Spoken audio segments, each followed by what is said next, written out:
So welcome back to another episode of Shot and Shield. My name is Scott, your host. Shot and Shield, you can contact us at Twitter. It's at Shot and Shield is the handle. On YouTube, if you could find it. I think I put up some stuff on Twitter. I got to double check. But also email us shotandshield.com or shotandshield@gmail.com, I should say. Today, continuing on with the series, I'm putting together this series, Wars of the Silk Road Field Force Edition. Now, these field forces that I've created for the Wars on the Silk Road are based between like 1815 and 1880.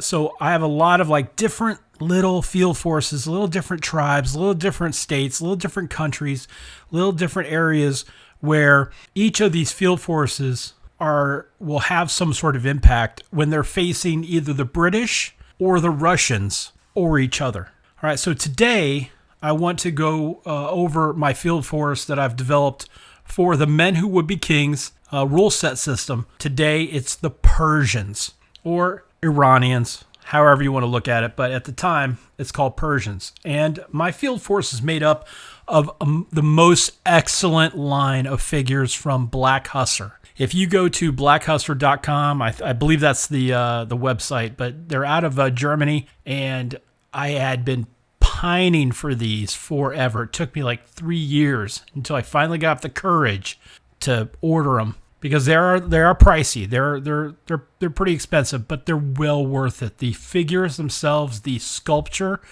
of these Persian figures are excellent. They are supposed to be for the Napoleonic period. If you go to Black Hussar's website, there's a lot of Napoleonics on there, but there's a lot of oddball stuff, but the sculptures are just absolutely amazing, excellent. I believe they used to be Westphalia sculptures, and then Black Hussar took them over, but regardless, I'm really, really happy with these. Now, the first part of the field force I want to talk about is the cavalry. The cavalry that I got from Black Hussar initially was supposed to be Lancers. And if you take a look at the pictures I put on Twitter, or if you're watching on YouTube, I'll have these on the YouTube on the feed. But the field force itself, the overall field force is made up of 2 infantry units, a cavalry unit, and then a gun unit or a cannon unit. So I'm really happy with the way these turned out. Very colorful, bright blue tunic, big puffy yellow pants, and the hat itself, the Persian hat, just goes sky high. It's like it's this monster fez. It's made of sheepskin. But like I said, the figures are really, really nice. So an 8-figure for my cavalry. All right. And you'll see the pictures up here on Twitter here very soon. Now, like I said, they come as Lancers. So they need lances for you to make them. But I didn't want Lancers. I wanted swordsmen. So I wanted some Uhlans or something like that. So I went ahead and just discarded the lances and put some scimitars in their hand, and the effect is really, really nice. I hope you like them when you see them online.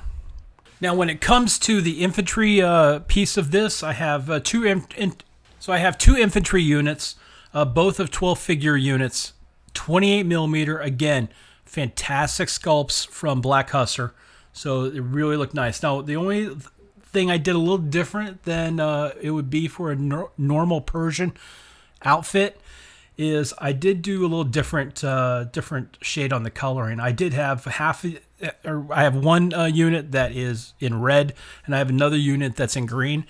And I thought that I'd go ahead and use those as elite units until, I'm going to get more of these eventually, or I'd like to.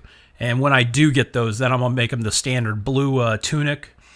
And then when I do that, then I'll have these 2 units that I have now, the green and the red, to be elite units, or almost like Highlanders. Their Persian version of Highlanders, for the Persians. So anyway, very very happy with the way these turned out.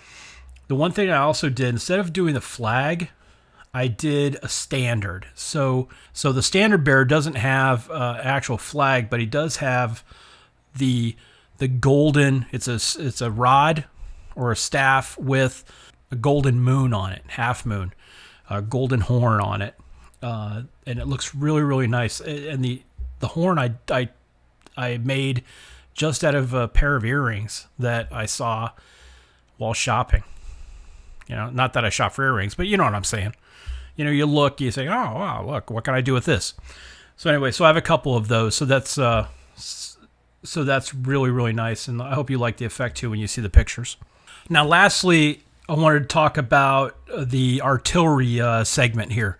So I have a standard field gun. It's like a 12-pounder, and it has four of the Persian figures with it.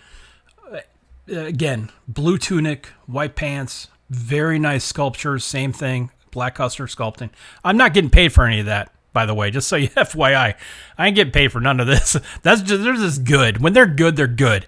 You know what I'm saying? So if you like, there's some figures out there you may really, really love, and other people may not love. I love these particular figures. They're just so nice and so clean too. So anyway, and then the other part of my battery of artillery is I have a 1-pounder camel gun.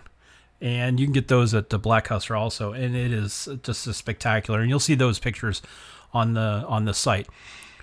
Now, when it comes to the Persians did face the Russians early on in the late 1810s, 1820, in that area when they fought them in the Caucasus as they were trying to.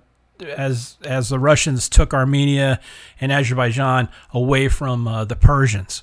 There's also precedent because the Anglo-Persian War, it was very short-lived, but where the British and the Persians did have some fight in them regarding where Afghanistan sits near Herat and stuff like that. So this is one of those field forces which I'm really comfortable with having on the game board when facing either the British or the Russians. Or if I just want the Persians to go ahead and if I want to have an imagination game and have the Persians go right up into Turkmenistan or into Afghanistan and face the Afghanis or the Herats or Turkmenis, then it's perfect. This is one of the things I really love about that Silk Road region and the steppe of Central Asia. You have so many units. You don't have to have these big monster armies. You can do this in skirmish level, and you have so many different colorful figures on the table, and it just looks really, really nice. So anyway, that's my Persian field force for Wars of the Silk Road, which is the game that I'm currently, a campaign game that I'm currently working on. Thank you very much for checking out Shot and Shield. Once again, you can get us on Twitter at Shot and Shield. Email us, shotandshield@gmail.com. Or you can try the YouTube, which I'll eventually really put some energy into. But thank you very much. My name is Scott. Catch you next time.